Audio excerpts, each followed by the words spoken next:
नमस्कार साथियों, मैं मनीष भारती संस्कृति आईएएस प्लेटफॉर्म पर आप सभी का स्वागत करता हूं। साथियों, जैसा कि आप जानते हैं, यूपीएससी प्रारंभिक परीक्षा को ध्यान में रखते हुए प्रत्येक दिन हम लोग पिछले एक वर्ष के करंट अफेयर्स का रिवीजन करते आ रहे हैं और प्रत्येक दिन 5 टॉपिक पर हम लोग चर्चा करते हैं और 5 प्रश्न के माध्यम से आज लेक्चर नंबर 9 तक पहुँच चुके हैं। चलिए सीधे पहले टॉपिक पर चलते हैं और ये पहला टॉपिक जो है बहुत ही महत्वपूर्ण है, इसीलिए आप इसे 3 स्टार लगा दीजिए ऑलरेडी, क्योंकि ये चर्चा में रहा है। क्या है?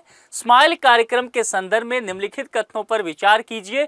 तो सबसे पहले आपको स्माइल प्रोग्राम के विषय में जानना चाहिए और पूछा गया है आपसे कि कौन से कथन सही हैं। यहाँ पर 4 विकल्प दिया गया है। अब इसके विषय में थोड़ा सा समझ लीजिए। देखिए, स्माइल का मतलब होता है मल्टी मॉडल और एकीकृत लॉजिस्टिक इकोसिस्टम प्रोग्राम, यानी कि स्माइल कार्यक्रम इसी को कहा गया है। यह एक कार्यक्रमिक नीति आधारित ऋण है। इसका उद्देश्य क्या है?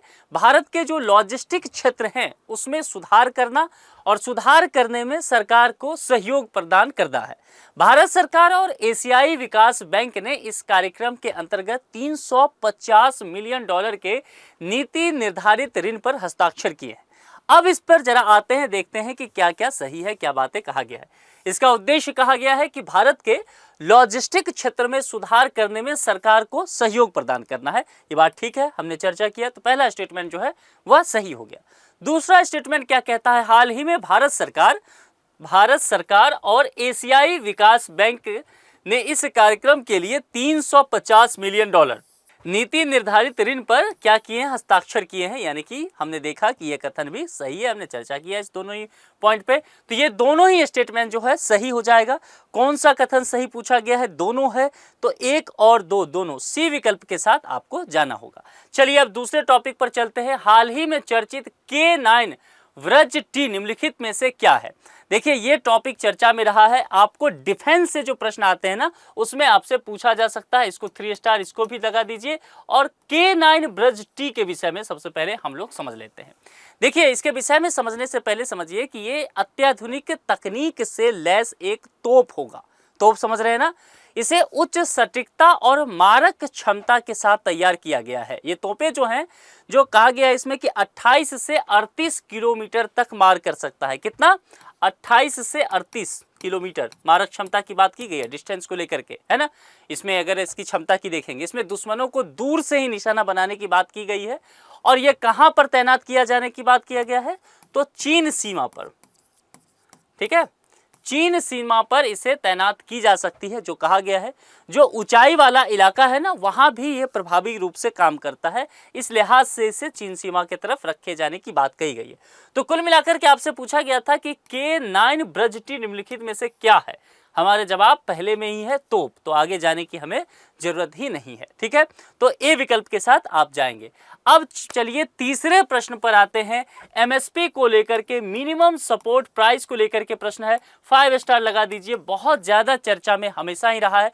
किसान लगातार इसको लेकर के प्रदर्शन करते रहे हैं। देश के पार्लियामेंट में भी इसको लेकर के चर्चा रहा है। तो एक ऐसा टॉपिक जो सड़क से लेकर के संसद तक चर्चा का विषय रहा है, तो यूपीएससी की नजर यहाँ हो सकती है। चलिए इसको जरा देखते हैं क्या क्या बातें इसमें कहा गया है। और एमएसपी के संदर्भ में कुछ कथन दिए गए हैं, आपको कहा गया है विचार कीजिए। और पूछा गया है कितने कथन सही है। ध्यान दीजिएगा, कितने नंबर पूछा गया। फिर से क्या क्या चीजें हैं? न्यूनतम समर्थन मूल्य की घोषणा कृषि लागत एवं मूल्य आयोग, कृषि लागत एवं मूल्य आयोग द्वारा की जाती है। और एक शब्द पे ध्यान दीजिएगा, इसलिए कहता हूं कि बहुत बारीकी से स्टेटमेंट को पढ़िए। यहां कहा गया है एमएसपी की घोषणा। क्या घोषणा इसके द्वारा किया जाता है? देखिए, सबसे पहले समझ लीजिए, कृषि लागत एवं मूल्य आयोग यानी कि CACP, इसको शॉर्ट में, अगर शॉर्ट में CACP लिखा होगा तो कंफ्यूज नहीं करना है, ये कृषि लागत एवं मूल्य आयोग है। अब यहाँ पर कुछ बातें की गई है कि क्या ये इसकी घोषणा करता है न्यूनतम समर्थन मूल्य की। देखिए, यह आयोग का काम है कि इसको लेकर के न्यूनतम समर्थन मूल्य को सिफारिश करना। समझ रहे हैं? ये सिफारिश ये आयोग करेगी। और घोषणा करने का काम किसका होता है? वह केंद्र सरकार का काम है। अब देखिए, जरा सा भी नजर हटता तो नजर हटी दुर्घटना घटी। आप इस प्रश्न को, इस स्टेटमेंट को सही मान लेते, क्योंकि घोषणा यहां पर दे दिया है इसलिए गलत हो गया। और ये स्टेटमेंट इस लिहाज से गलत हो जाएगा, सही नहीं है। अब आगे बढ़ते हैं। यह फसल लागत के 1.5 गुने से अधिक होती है। यानी कि कहा गया है कि फसल लागत, जितना भी पैसा फसल को उपजाने में लगा हो उसके लागत से यह 1.5 गुना अधिक की बात किया गया है। क्या इससे अधिक ये दी जाती है? देखिए, भारत सरकार ने वित्तीय वर्ष 2018-19 के जो केंद्रीय बजट रहा उसमें एक नीति अपनाई। उस पॉलिसी में कहा गया है कि एमएसपी को किसानों की औसत उत्पादन लागत यानी कि कॉस्ट ऑफ प्रोडक्शन की बात किया गया, उसके कम से कम जो है वह 1.5 गुना तो रखा ही जाएगा। तो कुल मिलाकर के हम लोग देखेंगे कि बजट 2018-19 के हिसाब से यह स्टेटमेंट सही हो जाएगा। आप देख रहे हैं कि क्यों कहा जाता है कि इकोनॉमी सर्वे पढ़िए, बजट पढ़िए, क्योंकि देखिए यहाँ पर बजट की चर्चा और कहाँ पर आ गया, तो ये बजट 2018-19 का है।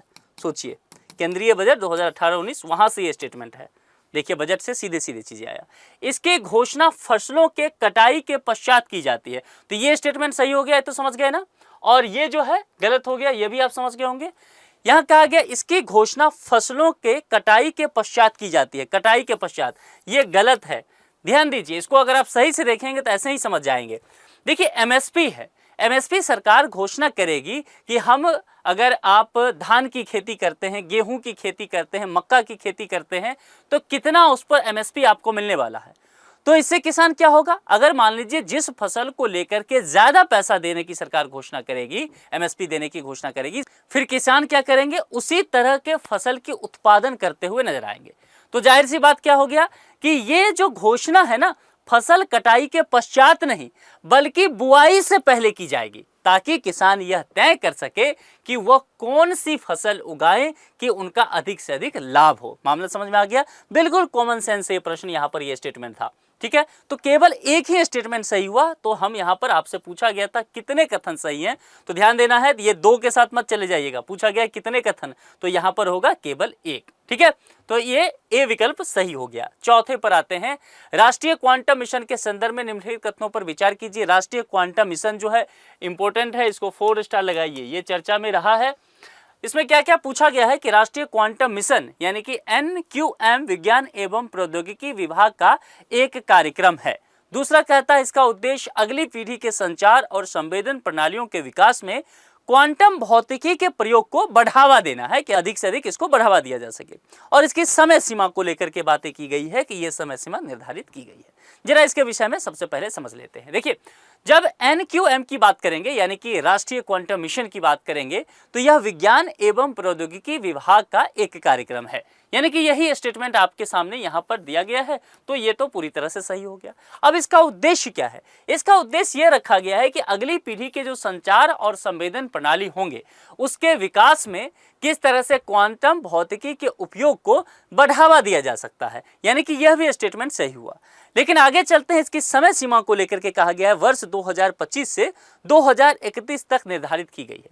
इसकी समय सीमा की बात अगर करेंगे ना, तो यह कहा गया है कि 2023-24 से लेकर के, ध्यान दीजिए, 2023-24 से लेकर के 2030-31 तक रखा गया है। इसकी समय सीमा ये होने वाली है, ना कि ये।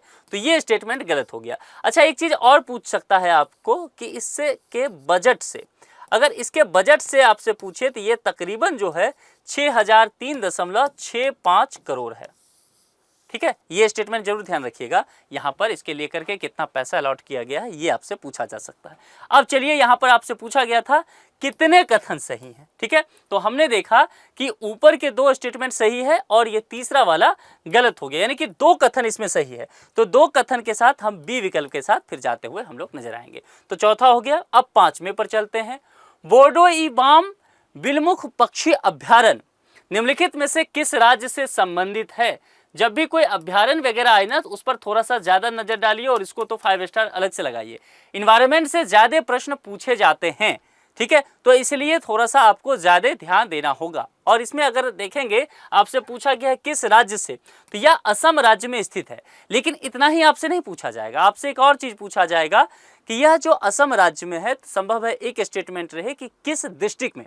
तो यहाँ पर जो डिस्ट्रिक्ट की नाम है कि एक हो जाएगा धेमाजी, है ना, लिख देता हूं, आप नोट कर लीजिए, धेमाजी।